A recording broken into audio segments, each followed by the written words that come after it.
Hello, and welcome back to another update as I cover the latest developments throughout the front line in the Russo-Ukrainian war. And this one, I'm starting out on a real note. This is something that I honestly never expected that I would report on, because to be completely honest, I didn't think Ukraine would be this stupid.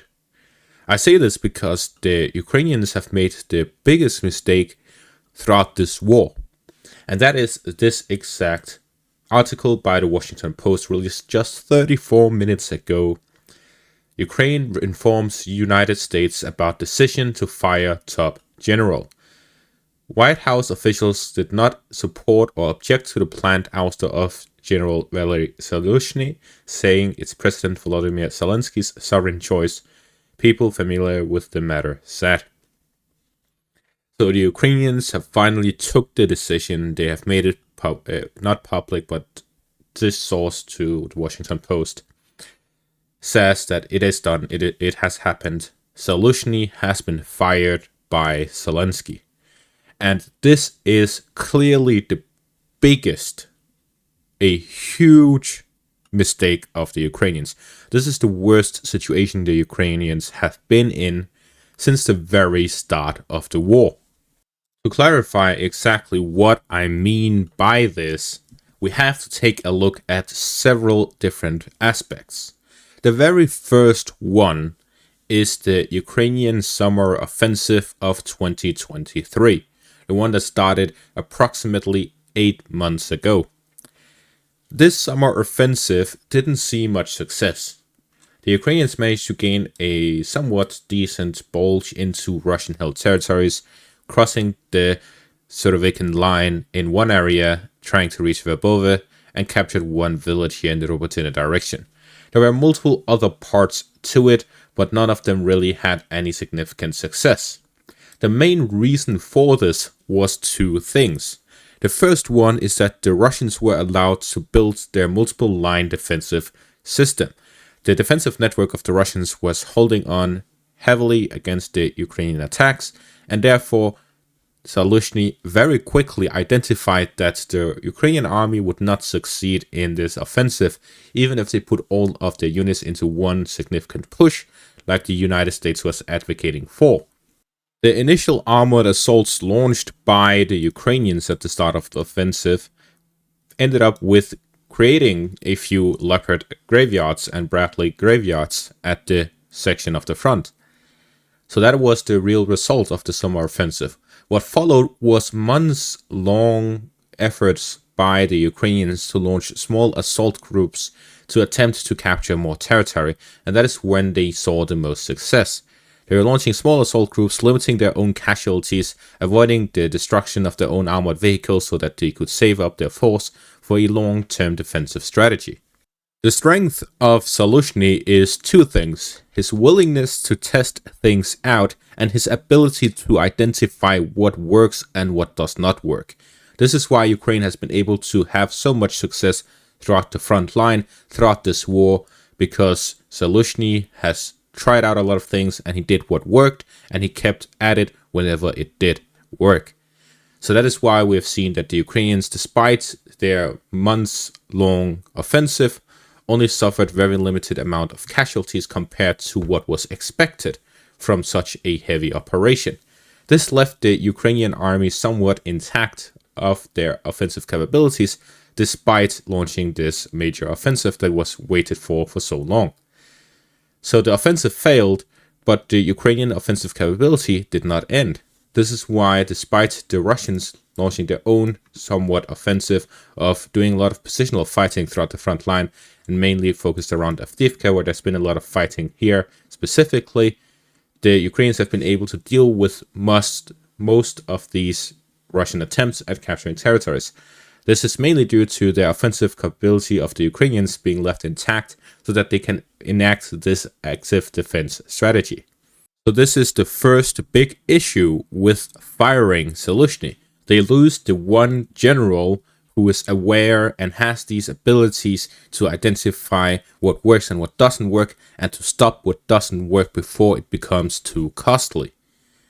The main point of the Ukrainian summer offensive was to gain some major victory so that they could end the war before the Russians were able to just continue building up their defenses and their offensive capabilities, which the Russians have now been able to for the past 8 months since the Ukrainian offensive did not work. The Russians have since then increased their offensive capabilities. Despite months of storming Avdiivka, the Russian army has become more capable than before the storming of Avdiivka, before the fighting there, as well as all the other areas at the front line.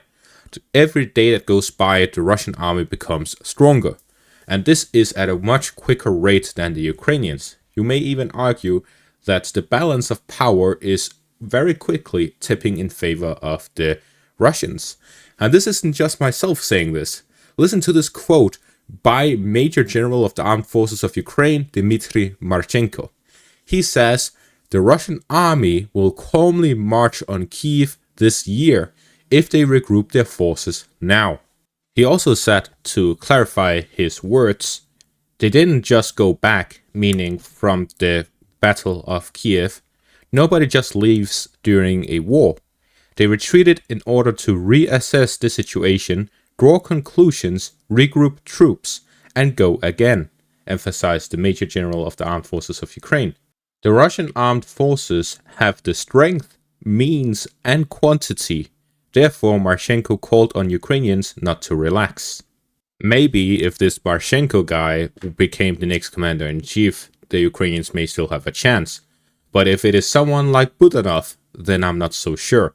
The main reason for that is this assessment by him specifically. Ukraine's military spy chief expects Russia's offensive to fizzle by spring. He says that the ability of the Russians to continue performing offensive operations will not continue for much longer, and by spring, the Russian offensive operations would end and would switch back to the defensive.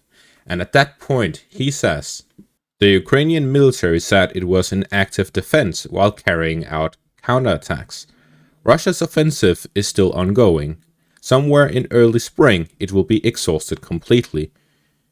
Head of the Ukrainian military agency GUR said on national TV. Budanov played down the Russian forces' gains, saying they had only achieved a few advances across some fields and near the embattled town of Avdiivka. Now it's the enemy's move, it will end, and I think ours will start. So he's talking about a new Ukrainian offensive this spring. And this all in the wake of a failed Ukrainian offensive this 2023 summer to fall season, as well as firing the commander-in-chief of the Ukrainian army. So they want to send someone new to command the whole Ukrainian army and launch an offensive right after him being put into the position, while the Russians are becoming stronger and stronger every day that goes by. This is nothing short of madness. Finally, the second part of why firing Zaluzhny is a huge mistake is exactly the point I mentioned earlier. That is, Zaluzhny detected very early on in the Ukrainian summer offensive that operation would not succeed, so he switched his tactics from launching a successful operation to saving the lives of as many soldiers as possible. This is why he switched his tactics around, and this is why there's been very limited Ukrainian casualties during their summer offensive. However, if someone else takes charge and he doesn't decide that it is too risky and instead decides to do it anyways, hoping that it will succeed, Ukrainian army would suffer devastating casualties. That is a huge risk that the Ukrainians would be taking. And finally, the third and final reason, which is also one major issue with the firing of Zaluzhny. However, it is an area that is very unpredictable because it has to do with human nature, and that is Zaluzhny's popularity. Zaluzhny had a very high approval rating, sitting somewhere around the 80 to 90% approval rating, compared to Zelensky dropping significantly from the start of the war, where it was at the same level, to now being at the most 50% or somewhere around 60%. So it has dropped significantly.